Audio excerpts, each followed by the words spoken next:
Alors bonjour, c'est Catherine Lippel et je vais présenter, c'est intéressant parce que je suis ni économiste, ni spécialiste de politique publique, je suis juriste qui sait compter et donc vous allez avoir des chiffres et vous allez avoir des réflexions sur les politiques publiques et je vais essayer dans le temps possible de parler lentement et de respecter mon temps.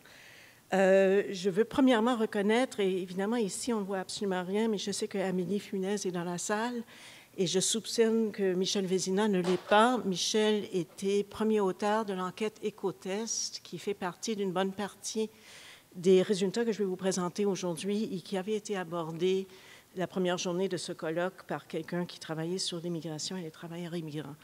Et cette présentation porte sur un déterminant de la santé qui est le travail, déterminant qui n'a pas fait beaucoup l'objet de discussion ici. Alors, mon souhait, c'est que vous n'oubliez pas les conditions de travail dans vos réflexions. On va travailler sur le travail temporaire aujourd'hui. Et premièrement, au niveau, je vais... Oui, c'est ça. Dans un premier temps, je vais faire le survol de la littérature, mais ça va être un survol très rapide dans le sens que c'est bien documenté si ça vous intéresse à la fin de la présentation. On a une longue série de références à vous suggérer.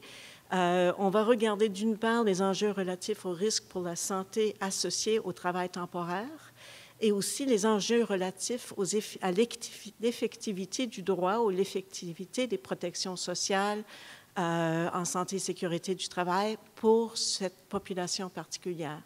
Alors, c'est à la fois les dangers pour la santé et l'effectivité ou la qualité de l'effet des remèdes qui sont proposés par le législateur pour la protection de la santé au travail.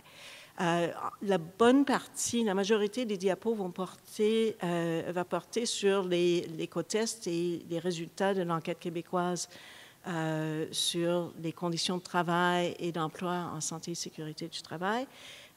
Et dans un deuxième temps, je vais parler brièvement parce que j'ai remarqué qu'il y avait une pénurie d'avocats dans la salle. Je ne vais pas parler longuement des politiques publiques et des politiques légales, mais si ça vous intéresse, on a beaucoup de matière là-dessus. Au niveau des définitions comme telles, au niveau de la littérature, on est dans la mer du travail atypique. Et aujourd'hui, on regarde plus spécifiquement le travail qui est atypique en raison du temps de travail. Et à l'intérieur du monde, le caractère atypique du travail en raison du temps de travail, il y a le travail temporaire et il y a les heures de travail atypiques. Ça peut comprendre le temps partiel, les heures variables, etc. Aujourd'hui, je ne vous parle que du travail temporaire. Et dans la littérature, à distinguer de mon questionnaire, dans la littérature, le travail temporaire, ça comprend le contrat à durée déterminée. Si vous êtes assistant de recherche ou si vous avez des assistants de recherche, c'est le contrat qui a un terme fixe. Le travail sur appel, le travail saisonnier et le travail via un placement, une agence de travail temporaire, une agence de placement temporaire. Et ça, c'est Statistique Canada, Galarno, qui a établi ces typologies. Pour les fins de ma présentation épidémiologique, si vous voulez, les données écotest, la question spécifique, c'était oui ou non, est-ce que vous effectuez un travail temporaire? Aujourd'hui, je parle juste de la question travail temporaire versus travail permanent pour les fins statistiques, mais pour les fins des politiques publiques, je vais plus largement. Alors, le risque associé au travail auprès d'une agence de placement temporaire, premièrement, alors ça, c'est ma sous-catégorie qui est plus pointue, mais qui est très documentée dans la littérature. Les travailleurs d'agence au Canada, au Québec, à l'étranger, on a des données et des études qui démontrent que les travailleurs sont susceptibles davantage, lorsqu'ils sont placés par une agence, de se blesser par rapport aux travailleurs salariés qui font un travail comparable. La même chose est vraie au niveau des accidents en France. Johnston et Quinlan, c'est un survol de l'ensemble de la littérature. L'INRS, c'est l'étude sur la population française et c'est une étude populationnelle. La sous-traitance en général donne lieu à plus d'accidents de travail, disons professionnels, et la sous-traitance via une agence de travail temporaire paraissait dans ces mots particulièrement graves au niveau des accidents qui affectaient cette population et sont fréquemment mortels. Ici, c'est une donnée de Washington State basée sur l'équivalent des données de la CSST. Puis, comme spécialiste en épidémiologie, vous allez voir que dépendant de la source de vos données, vous allez avoir des résultats complètement différents. Ici, c'est des gens indemnisés. Alors, par définition, ils ont eu un accident de travail et on cherche à savoir si les travailleurs d'agence sont davantage exposés que d'autres à un certain nombre de choses. Alors, on a constaté que le taux de réclamation est plus élevé pour les travailleurs d'agence que celui des autres employés des mêmes industries, contrôlants pour la même industrie. Le délai est plus long entre la réclamation et l'acceptation. Les contestations de l'employeur presque 2 fois plus fréquentes et les indemnités sont moindres, mais la durée est plus longue d'absence en raison d'une lésion professionnelle. Et pour faire une histoire courte qui découle de mes connaissances en politique publique et en droit en particulier, la durée plus longue, en général, implique que la personne est malade pour plus longtemps. Le fait que ça coûte moins cher, c'est qu'on parle de cheap labor et les gens ne sont pas indemnisés en fonction d'un salaire équivalent à ce que leur vis-à-vis aurait gagné. Et ça, j'arrondis les points, mais on pourrait y revenir. On a hier que ma collègue Ellen McCacken avait présenté cette étude ontarienne auquel j'ai participé. Et, je ne reviendrai pas sur ses résultats à elle, mais on a étudié des travailleurs d'agence et des employeurs qui faisaient appel à des travailleurs d'agence. Et parmi les problèmes au niveau de l'effectivité du droit, pour vous donner une illustration de ce que je veux dire par ça, les travailleurs d'agence, il arrivait qu'ils se croyaient placés à titre de travailleurs autonomes à leur compte, et donc ils présumaient qu'il n'y avait aucun droit, même si légalement il y en avait. Deuxièmement, l'équipement protecteur qui est exigé par la loi sur la santé et sécurité du travail, que ce soit au Québec ou en Ontario, très souvent c'était fourni par les travailleurs eux-mêmes où il n'y en avait pas. Les donneurs d'ouvrage font appel aux agences pour certains travaux dangereux. Hélène a démontré ça hier ou a parlé de ça hier. Et le système de financement du régime d'indemnisation externalise des risques, encourage l'externalisation des risques pour des raisons que je pourrais vous expliquer, mais si j'avais un autre 20 minutes après ma présentation. Mais il faut nous croire sur parole et c'est dans les articles. Juste pour vous rappeler que c'est pas les travail auprès des agences de travail temporaire, c'est pas marginal comme phénomène.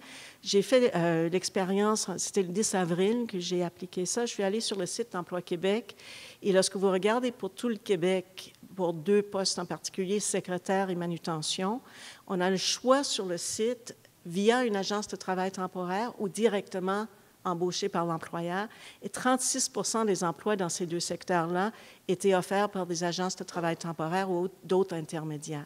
Alors, c'est pas rien. Et lorsqu'on regarde pour le Grand Montréal, où là, on peut avoir tous les emplois, tout confondu, c'est 27 %. Alors, on ne parle pas de phénomène marginal. Maintenant, je vais regarder les conditions de travail qu'on a identifiées dans Écotest et je fais un survol très rapide d'Écotest. Alors, la méthodologie, pour les personnes qui ne connaissent pas l'étude, c'est une population, c'est une étude, premièrement, qui a été faite par l'Institut national de santé publique, l'Institut de recherche en santé et sécurité du travail et l'ISQ, l'Institut de la statistique du Québec.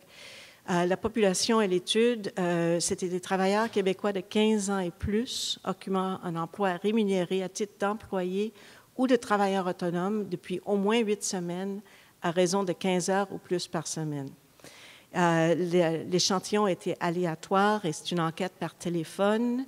On a collecté des données entre la fin novembre et le début, entre la fin 2007 et début 2008.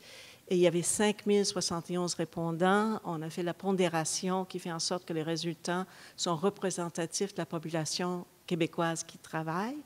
Et au fin de la présente analyse que je vous présente aujourd'hui, et ce sont des nouvelles analyses qui ne sont pas sorties avant aujourd'hui, parce qu'on s'intéresse au travail temporaire, on a choisi d'exclure les étudiants pour des raisons que je pourrais aborder en période de questions s'il y en a un. Et la question n'a pas été posée aux travailleurs autonomes. Donc, on est chez les salariés qui ne sont pas des étudiants. Alors, qui sont les travailleurs temporaires au Québec?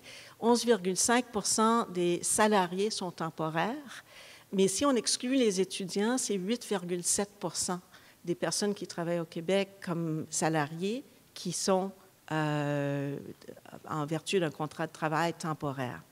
Mais ce n'est pas également distribué. Il y a davantage de femmes, il y a davantage de jeunes, 17,8 %, et là, on exclut les étudiants. Hein? Alors, c'est même en excluant les étudiants, c'est encore 17,8 %.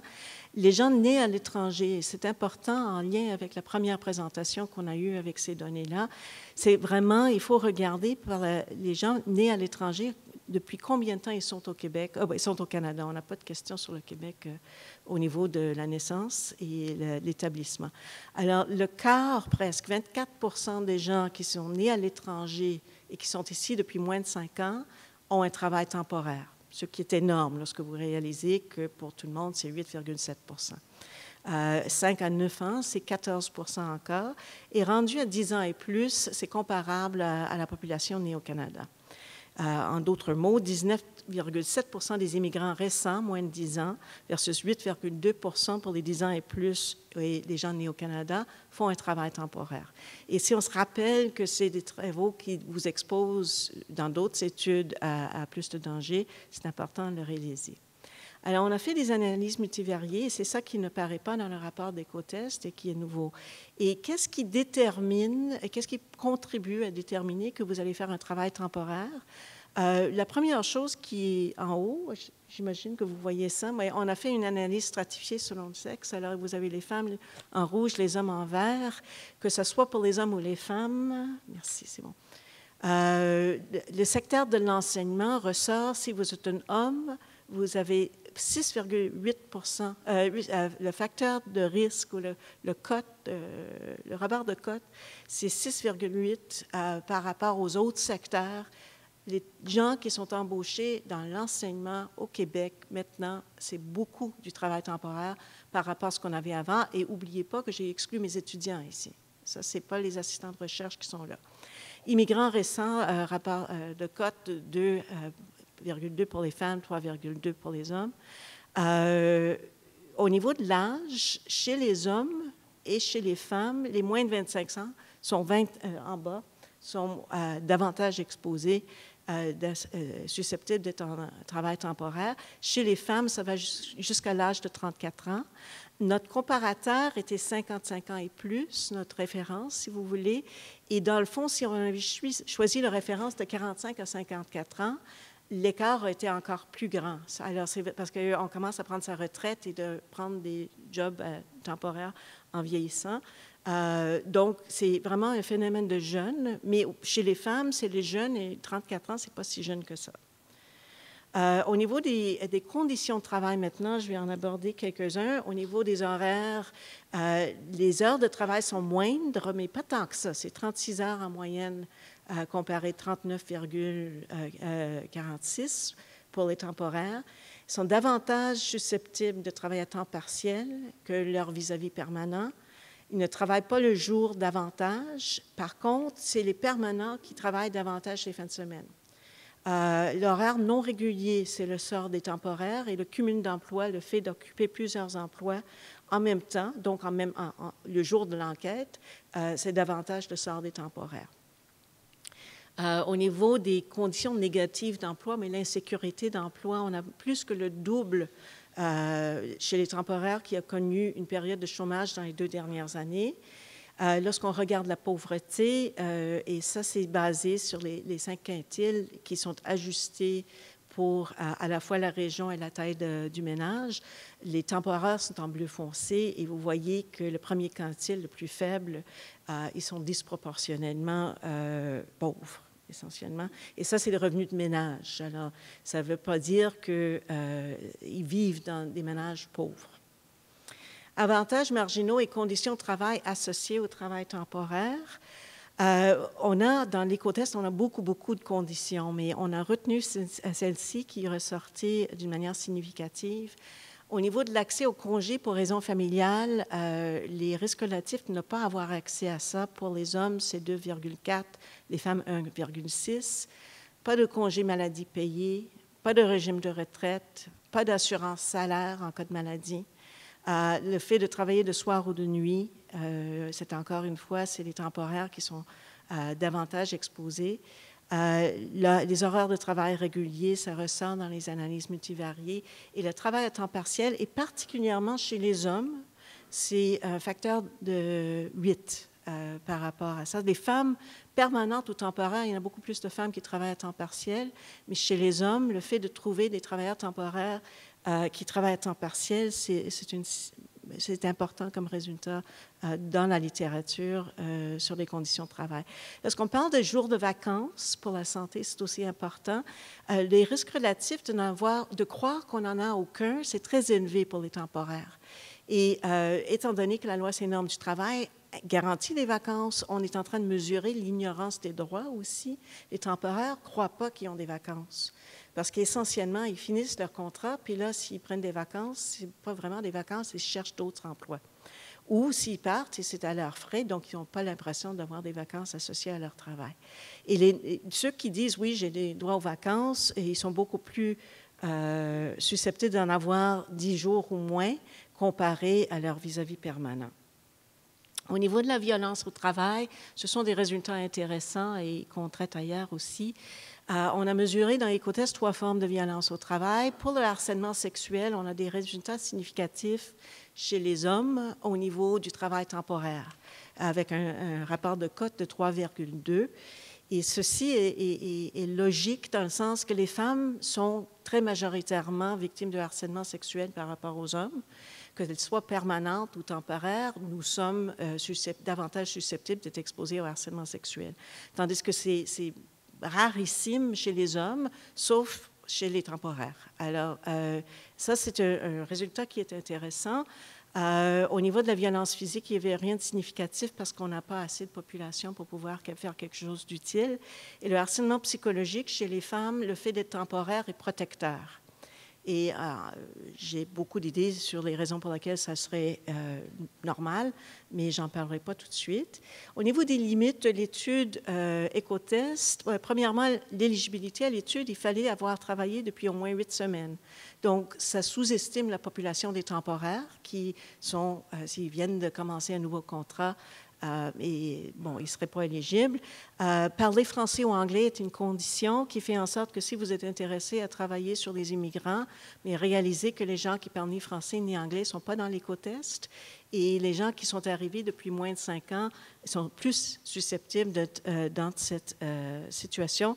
Donc, on sous-estime les gens qui travaillent d'une manière temporaire qui sont des immigrants.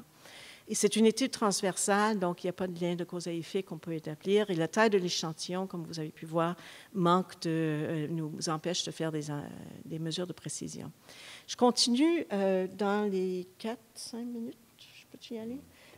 OK. Alors, tout ce que vous voulez savoir sur le droit en 3 minutes. Il y a 2 lois qui nous intéressent. C'est la loi de prévention, la loi sur la santé et la sécurité du travail, et la loi sur les accidents de travail et les maladies professionnelles. C'est la loi pour indemniser le travailleur qui est accidenté. Et on s'intéresse, et les 2 lois sont gérées par la CSST au Québec. On s'intéresse aux travailleurs engagés en vertu d'un contrat à durée déterminée, donc tous les temporaires au sens large, mais on s'intéresse en plus en particulier aux gens qui travaillent pour les agences de travail temporaire. Alors, pour les gens à contrat à durée déterminée, je vais prendre juste une illustration des difficultés d'application de nos lois à cette population-là, et c'est la Cour suprême du Canada qui a gentiment fourni un exemple la semaine dernière sur le retrait préventif de la travailleuse enceinte. Et Mme Dionne a su, son petit gars a 8 ans maintenant, que oui, elle aurait dû avoir un retrait préventif de la travailleuse enceinte, mais il y avait un débat sur la question de savoir si le contrat de travail à durée déterminée était un contrat de travail pour les fins de l'application de la loi. Ça, c'est un peu réducteur comme réponse à la question, mais on peut penser que toutes les travailleuses d'agence, par exemple, depuis 8 ans, en attendant la Cour suprême, n'ont pas pu, lorsqu'elles travaillent dans une garderie, accéder au retrait préventif. Pour les travailleurs d'agence et les travailleuses d'agence, on est dans une relation triangulaire. Comme Hélène a expliqué hier, il y a 2 boss, il y a 2 employeurs potentiels.